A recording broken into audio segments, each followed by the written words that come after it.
This war is coming to an end, and the terms on which it is ending tell you everything you need to know about who won and who lost. Iran won this war. That is not a comfortable statement for Washington to make, but the facts on the ground leave very little room for an alternative interpretation. Iran entered this conflict not as the aggressor, but as the target of a surprise attack at a moment when it was actively negotiating a diplomatic resolution. 2 days before the bombs fell, Iran had agreed to a nuclear framework that would have resolved the central dispute. The war was launched anyway. And now, after tens of billions of dollars spent, after 39 days of intensive bombardment, after American destroyers were struck and retreated, after U.S. forces panicked and killed approximately 20 Iranian civilian fishermen believing their boats were fast attack craft, Washington is negotiating to get back to roughly where things stood before the war began. Secretary of State Rubio said precisely that in a press conference. The goal of negotiations is to return to the situation that existed before the war started,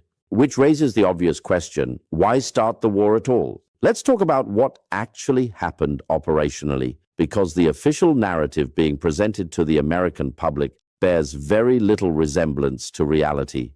Defense Secretary Hegseth announced a tremendous victory over the Iranian Navy, claiming American forces had sunk Iranian vessels and successfully escorted commercial ships through the Strait of Hormuz under a red, white, and blue protective dome. Secretary Rubio later had to acknowledge the truth. American forces sailing toward the strait were targeted by Iranian missiles and painted with target acquisition radar. U.S. forces panicked. In that panic, they fired on nearby civilian vessels, fishing boats, believing them to be Iranian fast attack craft. Missiles fired during the engagement went off course and struck a United Arab Emirates oil facility. The UAE, believing itself under Iranian attack, activated its own air defense systems and began firing at targets that did not exist. It was chaos driven by fear, not victory driven by capability. That is what happened in the Strait of Hormuz, not a dome. A panic. The Dark Eagle hypersonic missile has been presented as a game-changing weapon that will shift the entire balance of this conflict. The reality is that the United States has 8 of them. They cost $41 million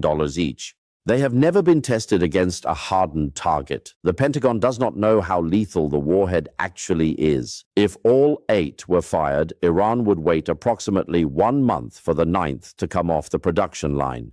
This is the weapon being held up as Iran's greatest fear. Meanwhile, Iran's foreign minister traveled to Moscow, where he met with Vladimir Putin directly. Shortly after that meeting, Putin called Trump and spoke with him for 90 minutes. The readout from that call included a clear message from Moscow. If the United States or its allies resume kinetic operations against Iran, the economic consequences of Iran's retaliation would cause permanent damage to the global economy, including that of the United States. That call is a significant reason why Trump is now looking for an exit. Iran is also going to Beijing. The Iranian foreign minister's visit to China ahead of Trump's scheduled summit with Xi Jinping is not coincidental. China and Russia are both working diplomatically to give Trump a politically viable off-ramp, one that allows him to claim achievements domestically while Iran secures virtually everything it sought. Part of that arrangement reportedly involves Iran agreeing to transfer its 60% enriched uranium to Russia, a concession that gives Trump something to point to while leaving Iran's nuclear infrastructure and enrichment capability intact. The Strait of Hormuz is not going back to pre-war status either.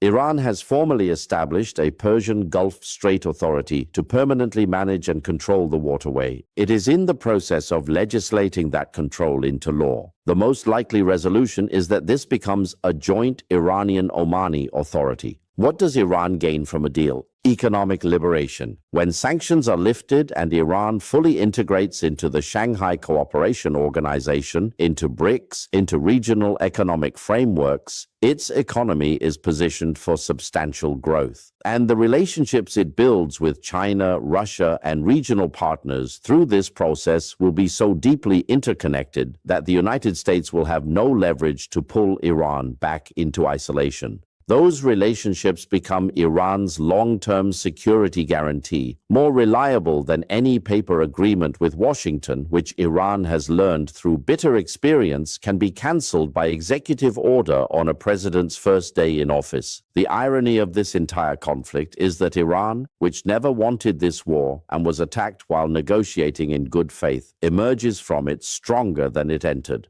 With the Strait of Hormuz under its formal authority, its nuclear program intact, sanctions relief on the table, and its pivot toward the East now irreversible, the United States, which initiated the conflict on the assumption that Iran would collapse quickly, emerges with depleted weapons stockpiles, damaged naval assets, destroyed regional bases, and a deal that gives it less than it had before the first bomb fell. The war is ending, but the world it leaves behind has fundamentally changed.